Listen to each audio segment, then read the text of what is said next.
Vamos continuando nossa lição, fechando esses estudos sobre o Apocalipse, no capítulo 22,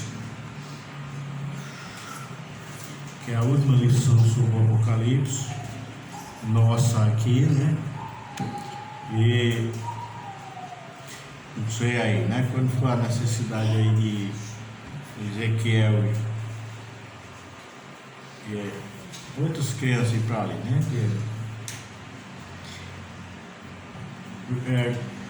Peço oração pela irmã Solange, que está enferma.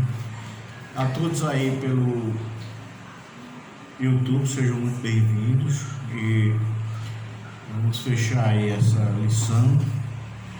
Apocalipse 22 diz: mostrou-me o rio puro da água da vida, claro como cristal, que procedia do trono de Deus e do Cordeiro. No meio da sua praça e de um e de outro lado do rio estava a árvore da vida, que produz 12 frutos, dando o seu fruto de mês em mês, e as folhas da árvore são para a saúde das nações.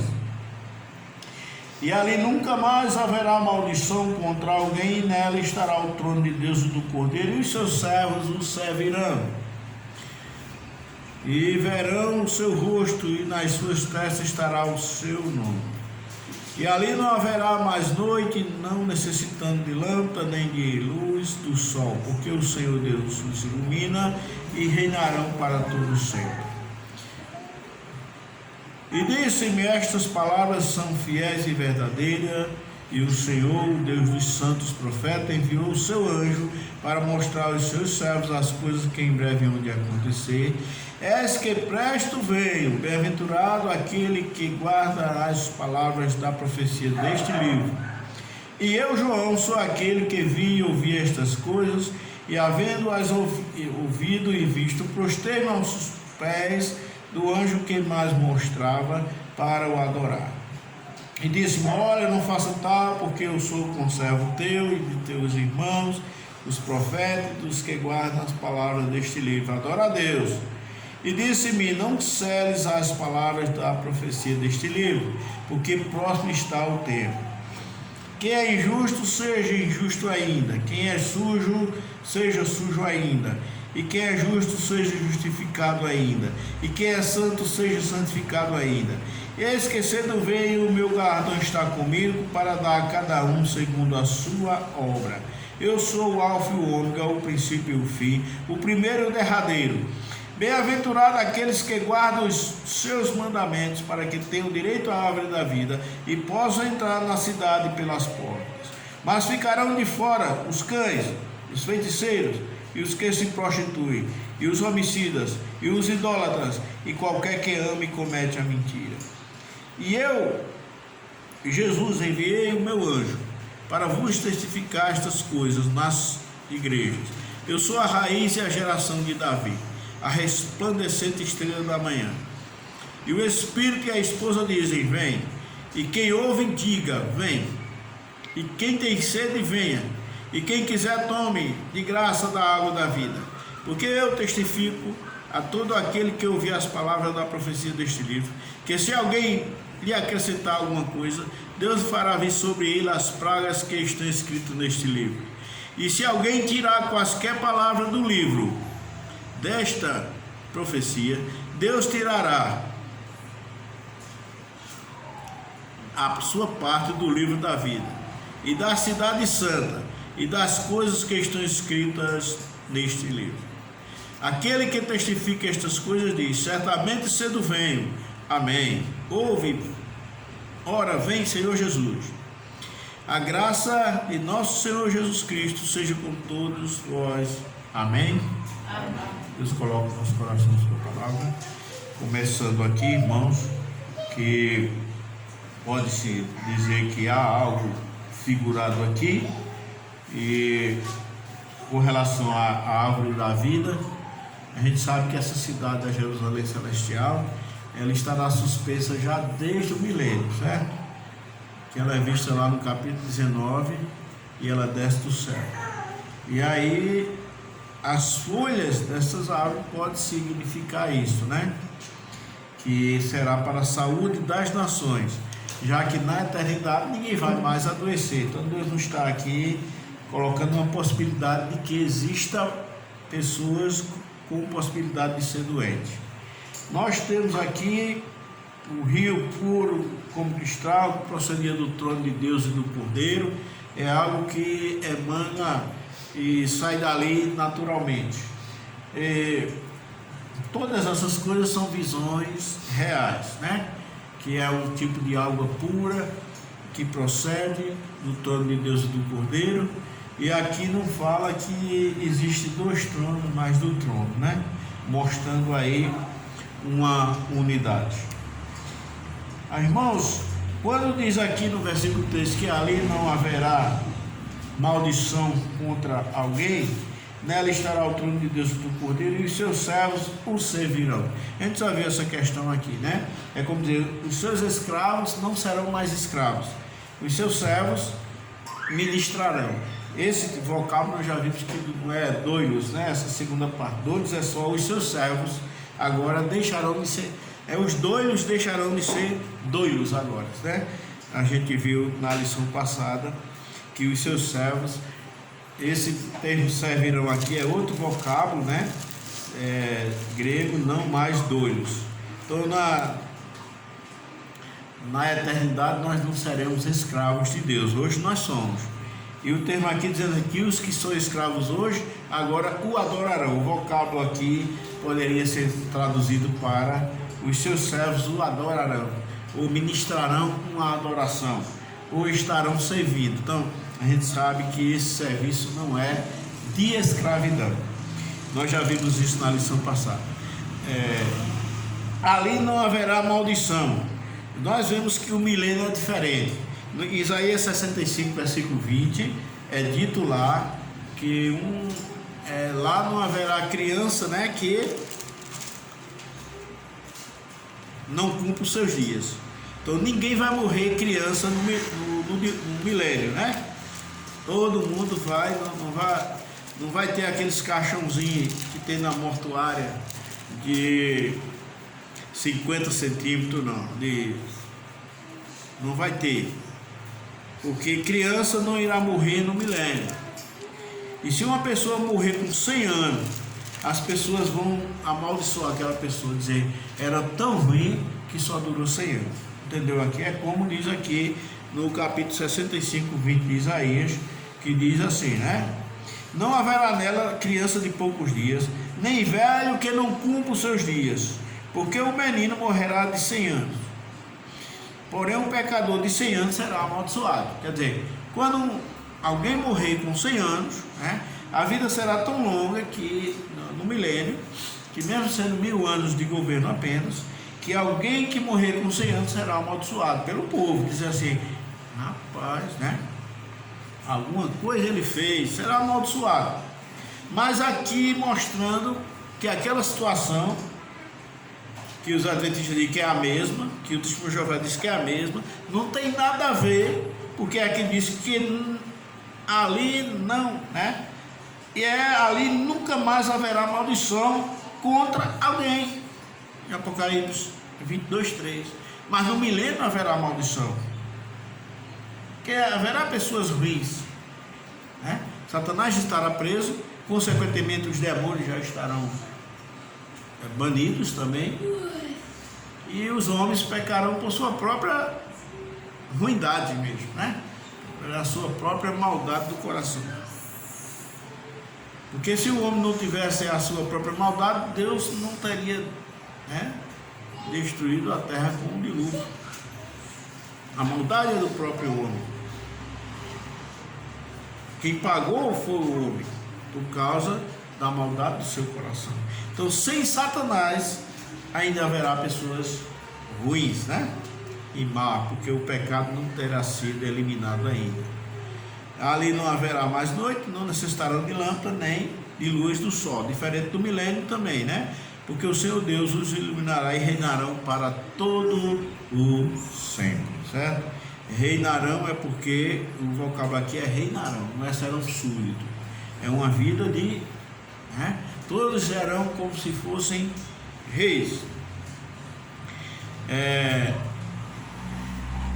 O versículo 6 diz: disse-me, estas palavras são fiéis e verdadeiras, e o Senhor Deus dos santos profetas enviou o seu anjo para mostrar aos seus servos as coisas que em breve vão acontecer. Eis que presto venho, eu cedo venho. O vocábulo grego é tak, né? Talvez o termo táxi hoje seja referente a essa de você ter que chegar mais rápido, tem que pegar um táxi. E o vocábulo em inglês, né? É o taus, né? O alfa, o kappa, né? Não, é o x, né? Não, o kappa mesmo, certo? Um U que tem som de I também, né? O Y, eu estou errando aqui, é o Y, né? Que tem som de U e de I. Então, Cristo está dizendo que vem de táxi, né? Quer dizer, vem um táxi, veio sem demora, presto vem. Bem-aventurado aquele que guarda as palavras deste livro, né? Quantas pessoas desprezaram estes vídeos, né? Por exemplo, pegaram ele, assistiram assim o começozinho e parou, não quis mais ouvir a explicação do capítulo. Entrou e saiu. Está lendo o Apocalipse, já sei disso. Pega um livro sobre o Apocalipse, vou ler não. Mas é um dos livros que a única vez que é chamado de feliz, bem-aventurados que leem, é esse. Não estou jogando aqui palavra fora. Não estou gastando tempo na escola bíblica dominical, tomando tempo ao invés de estar exortando. Não existe coisa melhor do que a gente ter essa esperança de uma felicidade eterna ministrada e prevista pela palavra de Deus. Bem-aventurado aquele que guarda as palavras das profecias deste livro. Tem que guardar. Tem sido o livro que eu mais tenho estudado, tenho lido, né? É o Apocalipse, porque ele é o único que diz que bem-aventurado aquele que ouve o que lê. Não despreza o restante da Bíblia não, certo? Mas temos que estudar toda a Bíblia constantemente. Mas a palavra de Deus mostra que devemos guardar estas profecias. Porque está aqui nossa esperança. Aqueles que sabem que isso é real. Aqueles que sabem que é verdade. Agora veja o que João está dizendo aqui no versículo 8. Eu, João, sou aquele que vi e ouvi estas coisas. E havendo-as ouvido e visto, prostrei-me aos pés do anjo que mais mostrava para o adorar. E disse-me, olha, não faças tal, porque eu sou conservo teu e de teus irmãos e os profetas, e dos que guardam a palavra deste livro, adoradores. Pode ser que João esteja se referindo ao mesmo momento, certo? Ao mesmo momento do capítulo 19, versículo 10, né? 19 e 10 tem um fato assim, que João diz, e eu lancei-me a seus pés para o adorar. Mas ele disse-me, olha, não faças tal, sou teu conservo, e de teus irmãos que têm o testemunho de Jesus, adora a Deus. Porque o testemunho de Jesus é o espírito de profecia. Talvez João esteja referindo ao mesmo fato, que ele está dizendo aqui, eu, João, sou aquele que vi, e aconteceu que eu fui adorar o anjo que me mostrava, mas esse anjo mostrou que não era primeiro o Senhor. Por que João quis adorar? A Bíblia não dá toda a demonstração de que não se pode adorar anjo. Eu creio que esse ser aqui era um ser glorificado, um crente já no futuro, já com o seu corpo glorificado. Pode ser que um daqueles que ressuscitaram quando Jesus ressuscitou dos mortos, que a Bíblia diz que muitos ressuscitaram, entraram na cidade de Santiago e apareceu a muitos. Ou João realmente está no futuro, como eu creio, que foi levado ao futuro. Eu fui ao dia do Senhor. Botaram lá a tradução para Apocalipse 1:10 para domingos, né? Para dizer que é o dia da semana que foi revelado a João. Não, ele foi arrebatado para o dia do Senhor. Ninguém vai se admirar se um adiante dizer que aquele dia se refere ao sábado. Mas ele está se referindo ao dia da vingança do Senhor. O dia do Senhor é o dia de trevas, de vingança. Então, é o Emera Kyrios, que é o dia do Senhor, que na Vulgata Latina fizeram a gracinha de mudar o termo para ano domini, alguma coisa aí que quando puxaram para o grego, inventaram também de domínio, Então, aqui está mostrando que esse anjo, ele diz assim: por que a gente sabe que não é um anjo? Porque ele diz: não faças tal, eu sou teu conservo, eu sou conservo teu e de teus irmãos profetas, o versículo 9. Aqui o termo é sundoiros, conservo, eu sou escravo também. Nenhuma vez que a Bíblia mostra os anjos servindo, chama de escravos, certo? Fala que lá em Marcos que os anjos de Deus serviam Jesus, mas o vocabulário não é doilos, não é escravo. A Bíblia diz em Hebreus, capítulo 1, 14, que diz que os anjos servem a favor dos santos, e o termo lá não é doilos. Então, anjos não é escravo, assim como na eternidade nós também não seremos. Mas esse homem aqui está dizendo: eu também sou escravo com você. Não era um anjo, era um ser. Agora, por que João foi adorar? Porque achou que era Cristo. João não iria adorar nenhum ser achando que era um anjo ou achando que era outra pessoa. Eu acredito que João aqui está apenas narrando o que aconteceu no 19:10, Eu, João, sou aquele que vi estas coisas. Aí começa: que prostrei aos pés daquele que me mostrou. Se entendermos assim, está muito bem. Mas se achar que a situação foi outra, é porque se João achou que aquele primeiro era Jesus e não era, ele achou que esse poderia. Mas ele está dizendo aqui: prostrei ao pé do anjo, sim. Porque para ele, depois ele descobriu que era alguém que se tornou anjo, De acordo com Mateus 22:30, Jesus disse que no reino vindouro, na vida, na ressurreição dos mortos, nesse caso, nem se dão em casamentos, mas serão como os anjos, certo? Todos seremos como os anjos. Eu só não posso acreditar que João tenha se prostrado aos pés de um anjo ou de um homem qualquer glorificado. Ele achava que poderia ser Jesus Cristo para poder adorá-lo. Irmãos, e disse-me: não seles a palavra da profecia deste livro, porque próximo está o tempo. Diferente do que Deus disse ao profeta Daniel. Daniel disse: sela esta visão, que ela é para muitos dias.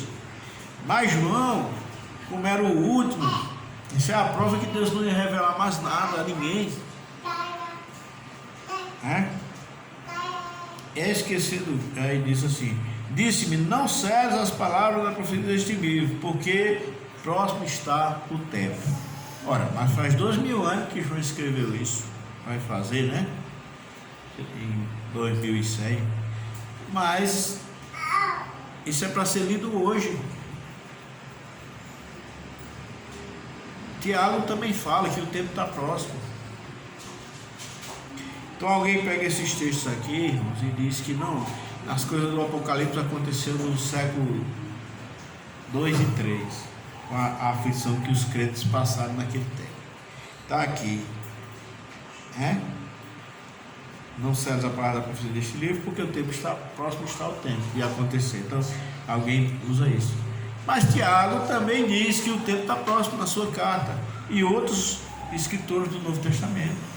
É porque não ia se levantar nenhum profeta atualmente para dizer isso. Tinha que já estar escrito há 2000 anos atrás. E nós lendo, estamos esperando acontecer.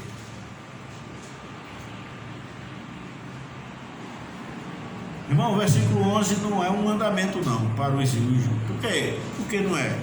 Porque os injustos não leem a Bíblia para obedecer isso. Quem é injusto, seja injusto ainda. Então, Cristo está dando mandamento aqui? Não. Ele está mostrando as possibilidades. Ele está mostrando que o injusto não adianta fazer nada de justo. Se ele não aceita Cristo, ele pode. Deus tem misericórdia. Tem tantos religiosos aí que é bonzinho na concepção humana, não para Deus. Para Deus ele é o quê?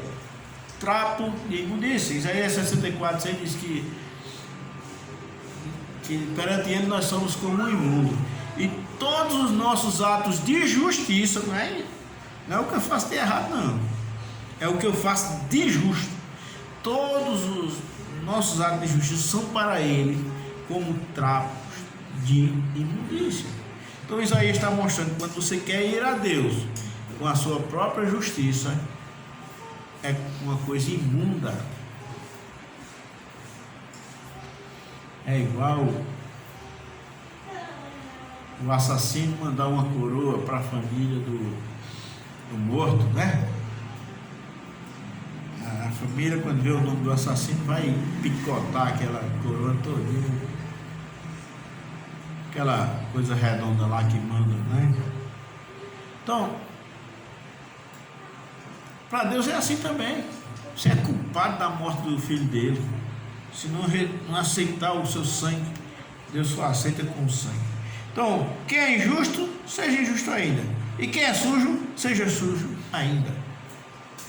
Agora, irmãos, o crente não, assim como não compensa o ímpio fazer o bem, não é compensável o crente fazer o mal. O crente tem que viver fazendo o bem, dando testemunho. Aí diz aqui, olha, e quem é justo seja justificado ainda, e quem é santo seja santificado ainda.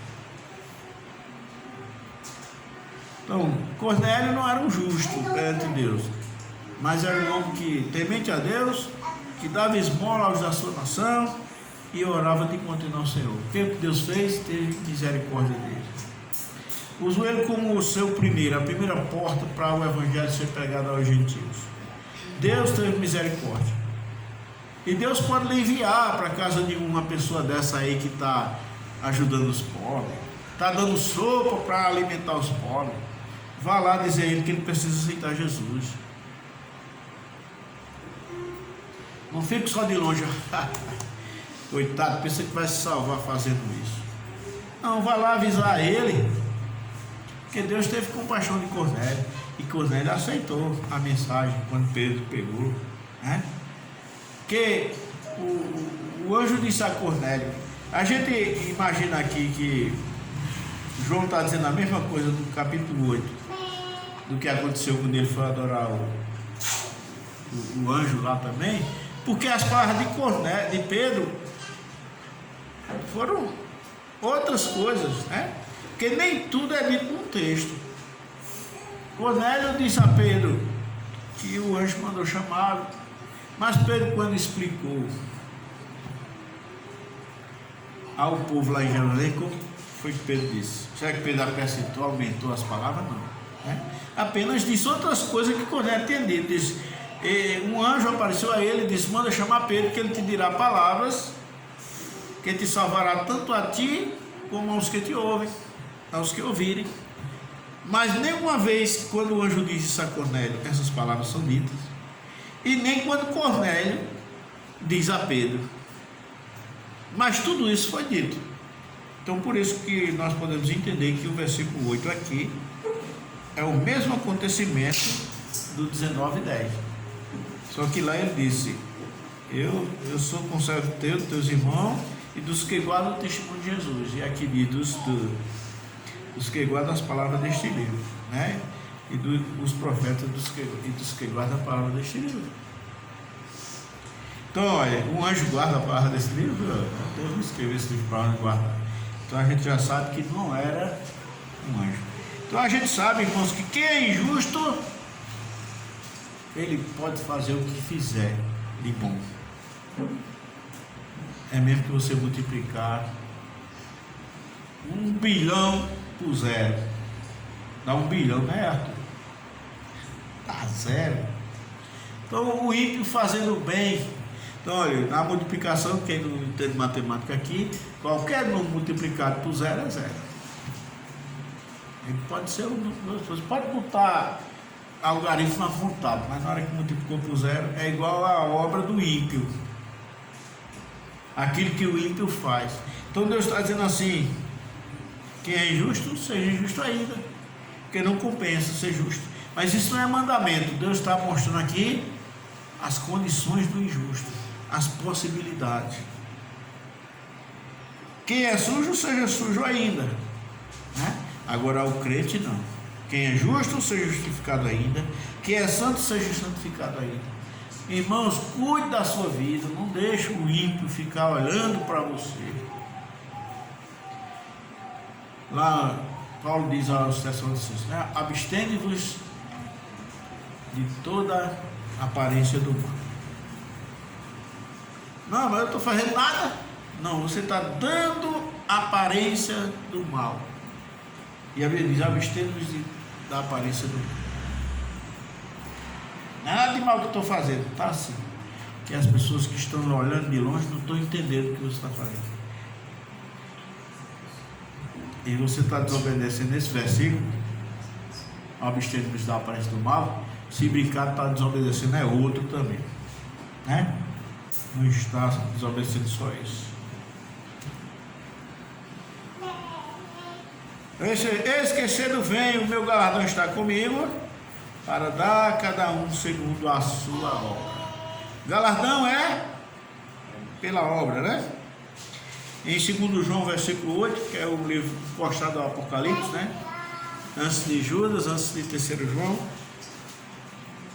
o 2 João, versículo 8 diz, né? Que é que... Porque, irmãos, o galardão é segundo as obras. A salvação não. Eu já vi um camarada de uma seita pentecostal citar esse versículo aqui para pregar a salvação por obras. Olhai por vós mesmos para que não percamos o que temos ganho, antes recebamos o inteiro galardão. Então Jesus disse: olha, eu estou chegando aí rapidinho com um prêmio para dar a cada um segundo as suas obras. É só você ler a parábola dos talentos e a parábola das 10 minas, que o crente será retribuído pelo seu trabalho. A parábola dos talentos é os ministros, que serão cobrados pelo seu ministério. A parábola das minas é o crente comum. Todo crente vai receber uma mina. É isso? É lá, são 10 minas e foi dado a cada um uma mina.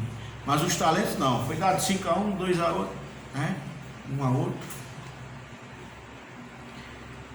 Ali são os ministros.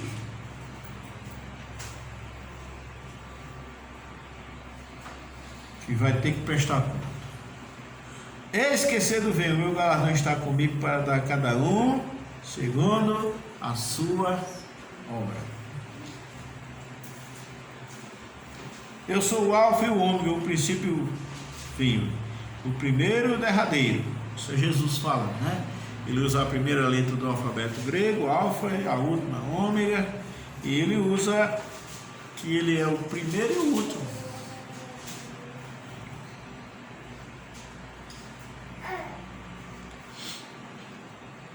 Bem-aventurado aqueles que guardam os meus mandamentos, para que tenham o direito da árvore da vida e possam entrar na cidade pelas portas. Então, irmãos, há uma versão que diz assim: bem-aventurado aquele que lava as suas vestiduras no sangue do Cordeiro, para que tenham direito à árvore da vida e possam entrar na cidade pelas portas. E aqui diz os que guardam os seus mandamentos.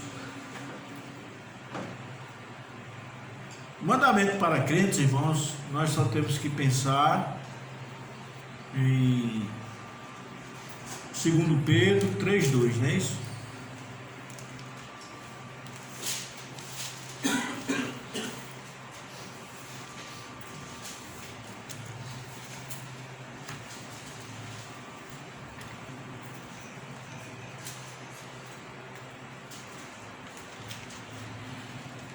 Não é os 10 mandamentos, já que se fosse, Deus teria repetido eles no Novo Testamento. Mas os 4 primeiros mandamentos, os 3 de Deus e o 4 de Israel, não tem no Novo Testamento. Só é?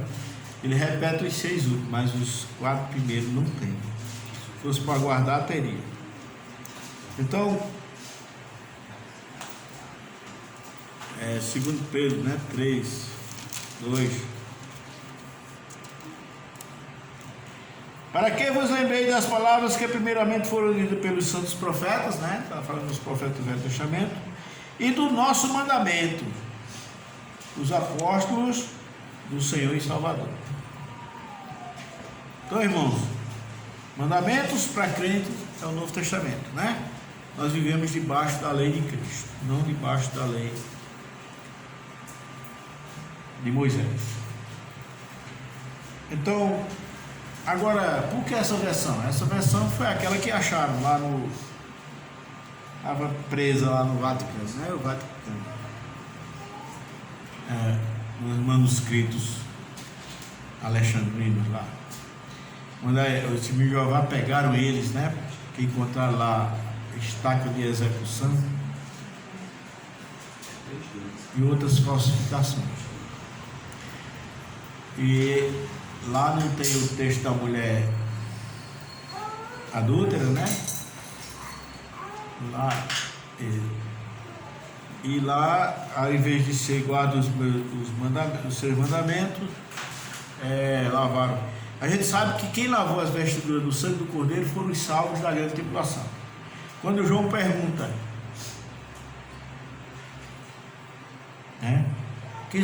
quando o Senhor pergunta, quem são esses que todos vieram? E João disse que não sabe. Ele disse, esses são os que vieram da grande tribulação e lavaram as suas vestiduras no sangue do Cordeiro, Então há um grupo diferente aí que se identifica com isso. Nós fomos comprados,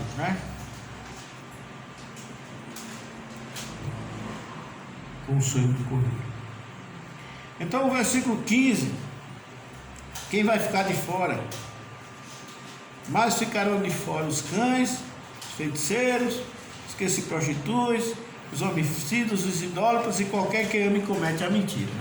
A gente sabe que idólatra tem toda a lista de pecados. É o pecado que mais ofende a Deus, é a idolatria, você se curvar perante um ídolo. Tem crente que abre a boca e diz, Jesus é meu ídolo. Diz, não diga isso não, porque a Bíblia diz que idolatria é obra da carne. Então você não adora Cristo, você idolatra Cristo. Jesus não é nosso ídolo, Jesus é nosso Senhor. Nós o adoramos, nós o invocamos, Como Paulo diz em 1 Coríntios 1:2, Todos os santos que em todo o mundo invocam o nome do Senhor Jesus Cristo. O negócio de Jesus é meu ídolo, acha que está abafando, está desabafando, Então, irmãos, quem vai ficar de fora? Os cães. Quem são os cães, O vocábulo aqui da palavra de Deus, Quiris, Quiris. É o mesmo lá de Paulo que fala lá em Filipenses, guardai dos Quiris, Quiris, que é os cães. Paulo está mandando ter cuidado de cachorro? Não. É o mesmo lado do termo. Não aceita oferta de cães lá no Velho Testamento. Que tem algumas Bíblias que já sabem o nome sodomita,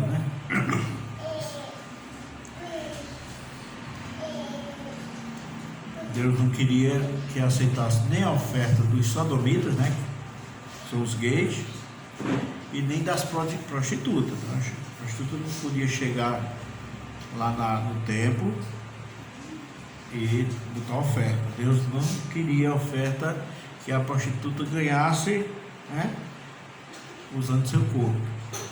e da cidade fica de fora os cães, né? O povo foram mais dóceis com os sodomitas hoje em dia, né? Chama de outro bicho lá na África, né? Que tem, né? Que tem os garranchos na cabeça. São herbívoros, aqueles são mais dóceis não, aqueles são bravos também, né? Na chifrada, né? Mas a Bíblia chama de cães. Ficaram de fora os cães, os feiticeiros, né? O farmacói, trabalho em farmácia não, né? Farmacói é o feiticeiro. Os que se prostituem, né? Por nós, os homicidas, os idólatras e qualquer que ama e comete a mentira. Gente que adora uma mentira, né? Eu já falei com vocês, um concurso de mentira de 2 pentecostais, eu aqui na frente e sentado no banco de trás. Cada um que quisesse concorrer com o outro, que cantava a mentira maior do prodígio que aconteceu com eles. Eles pensam que estão ajudando as pessoas. Eu lembro uma vez minha mãe no início assim de nova convertida, e foi dizer para minha irmã que o fogo do inferno é 7 vezes mais quente do que esse, viu? Aí eu disse, quem disse isso? Ela disse, não, mas não se ganha ninguém com mentira, não. Quem ganha a pessoa com mentira é o pico do aleluia, né? O pico do aleluia é uma mentira para fazer o povo temer. Deus não usa a mentira para nada, Deus só usa a verdade. Então, quem ama e comete a mentira, esse povo mente demais. É cada testemunho de mentira, né? Mas eles pagarão, né? Amam e cometem a mentira religiosa, né? Ficarão de fora da cidade, viu, irmãos? Então, bem-aventurado aqueles que guardam os seus mandamentos para que tenham direito à árvore da vida e possam entrar na cidade pelas portas. Então, os que não guardam os mandamentos são justamente esses que procuram essas situações, né? Eu, Jesus, enviei o meu anjo para vos testificar estas coisas nas igrejas. Eu sou a raiz e a geração de Davi, a resplandecente estrela da manhã. Então a gente vê aqui que é a mesma local lá de Isaías 14, né? 12. Diz, como caíste do céu, ou estrela da manhã, referente ao diabo, que é a vulgata latina botou Lúcifer para não comparar com Jesus. Mas aqui diz, eu sou a resplandecente estrela da manhã. Lá é só estrela da manhã. Aí botaram Lucifer, né? As bíblias aí. A nossa aqui tem, né? Se você olhar, como caíste do céu, ou Lucifer, ou Lúcifer, mas é a estrela da manhã. Mas Jesus diz aqui, eu sou a raiz e a geração de Davi. Então Jesus é a raiz de Jessé, lá do capítulo 11, né? Eis que brotará uma raiz, um rebento do tronco de Jessé. Jesus veio, Jessé é o pai de Davi, é de uma raiz verdadeira. Então Jesus faz questão de dizer aqui, para ver como a vida é, depende do assunto, né? Porque Jesus disse, de quem vós dizer ser o Cristo? Aí é filho de Davi. Ele disse, por que Davi me chama Senhor? Quando diz, disse o Senhor ao meu Senhor, assenta-te à minha direita até que por teus inimigos por esse cabelo dos teus pés. Lá o assunto era outro. Lá Jesus queria mostrar que mesmo sendo descendente de Davi, ele é maior do que ele. Serve para os católicos também, né? Que mesmo Jesus tendo nascido de Maria, mas ele foi quem criou ela. Ela nasceu porque ele quis, que ele é o soberano, todo poderoso. Ele disse que ele criou todas as coisas. Nada, sem ele, nada do que foi feito se fez, até Maria. Então, do jeito que Jesus disse de Davi, nós dizemos de Maria. Jesus é filho de Maria, não. A Maria disse, a minha alma engrandece ao Senhor e meu espírito se alegra em Deus, meu Salvador. Então ela mesma precisou ser salva. Então, Jesus é a resplandecente estrela da manhã. Ele é o descendente de Davi. Por isso que todo mundo que tinha a verdadeira fé se dirigia a ele como: Jesus, filho de Davi, tem misericórdia de mim. E isso fazia com que ele entendesse que aquela pessoa tinha fé. A tua fé te salvou. E o Espírito e a esposa dizem, veja a diferença aqui, cuidado com uma coisa, né?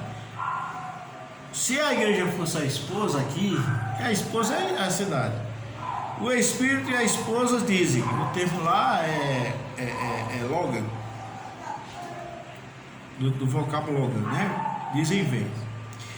Agora diz, e quem ouve já não é mais Logan, né? É Eipa, que é mandamento. Aqui está mandando. Quem é que deve pregar o evangelho? É aquele que ouve.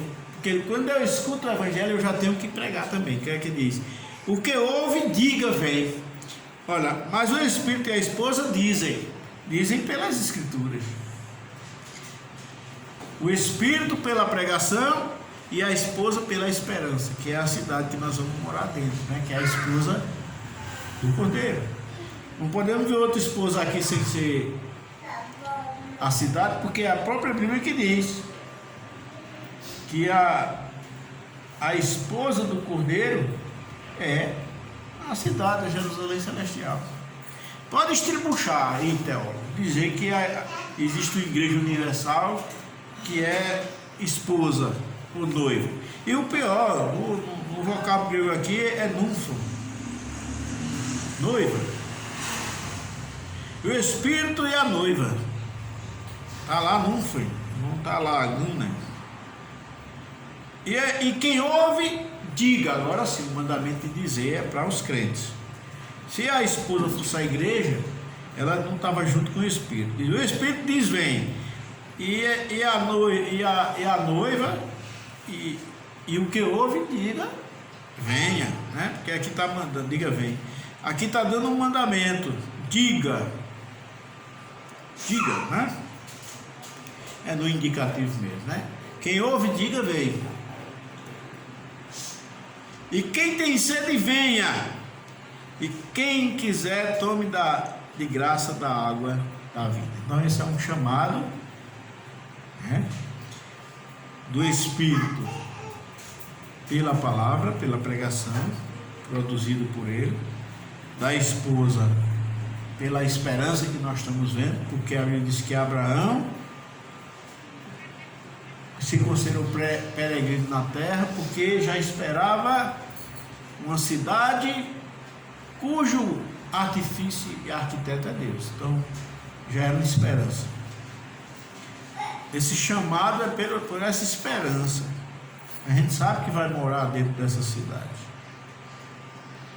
Agora, quem ouve, que somos nós que ouvimos, devemos dizer para os outros, venha também, prega. O mandamento para pregar está sendo só para quem ouve, que somos nós. Se a esposa fosse a igreja, ela receberia também mandamento aqui. Mas a esposa aqui é a cidade. E quem tem sede, venha, e quem quiser, tome de graça da água da vida. Porque eu testifico a todo aquele que ouvir as palavras da profecia deste livro, que se alguém lhe acrescentar alguma coisa, Deus fará sobre ele as pragas que estão escritas neste livro. E se alguém tirar quaisquer palavras do livro desta profecia, Deus tirará a sua parte do livro da vida e da cidade santa e das coisas que estão escritas neste livro. Ó, irmãos, os verdadeiros crentes que não são tão corretos, eles tiram alguma coisa da palavra. E o castigo é pouco aqui. Quem tirar qualquer palavra do livro desta profecia, Deus tirará a sua parte do livro da vida e da cidade santa e das coisas que estão escritas neste livro. Vai tirar a sua parte. Agora, quem aumenta, diz aqui, ó. Porque eu testifico todo aquele que ouvir as palavras desta profecia deste livro, e que se alguém lhe acrescentar alguma coisa, Deus fará vir sobre ele as pragas que estão escritas neste livro. Ele que é uma pessoa não salva, né? É uma pessoa que não é salva. Sempre que acrescenta a palavra de Deus, né? Temos uma Bíblia aí da Vulgata Latina que foi colocada nela, né? 7 livros a mais que não são inspirados, e ele sabe disso. E essas pessoas não são salvas. E a gente sabe que João está falando sobre esta profecia do Apocalipse, que você não pode acrescentar. Se esse versículo 14 aqui, ninguém sabe quem acrescentou ou tirou, né? Porque o versículo 14, numa versão, tem dizendo que bem-aventurado os que lavam as suas vestiduras no sangue do Cordeiro, né? Se vocês quiserem